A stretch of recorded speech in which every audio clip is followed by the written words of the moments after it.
Hi Tribe, this is Dr. Gaby Cora. A few years ago, my father had a stent placed in after he struggled with high blood pressure for a while, was on medication. He was also on medication for high cholesterol.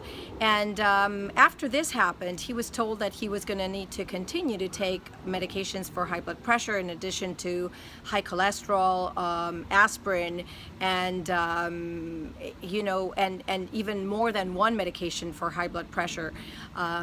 When he was diagnosed with advanced melanoma, which was metastatic at the time, he went into a plant-based diet, and interestingly, his blood pressure started to go down again, and by the next 3 to 6 months, he was not in any need of the 7 medications he had been on previously as his blood pressure normalized.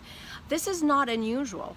Many people are led to believe that once they have high blood pressure or high cholesterol or even diabetes, the needs for antihypertensive medication, anti-cholesterol medication, and or anti-diabetic medication is going to continue to increase. So for people who are in their 50s like myself, the expectation has always been that we would get sick of cardiovascular disease, among other things, and or we would increase in our weight.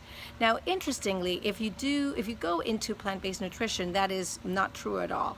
Not only is, in my case, my blood pressure normal, my cholesterol level is about 138 as of the last time I checked.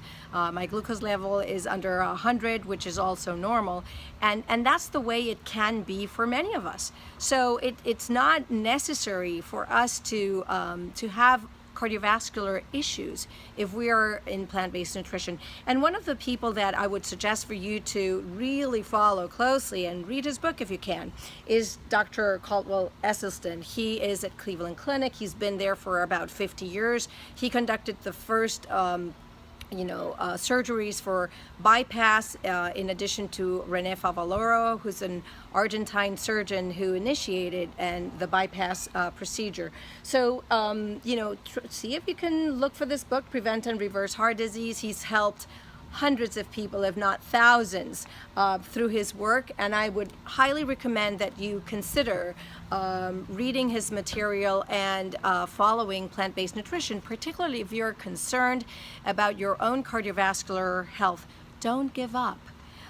There's no need for you to suffer and to continue to increase your problems with cardiovascular disease. There's a way that you can stop it and reverse it through plant-based nutrition.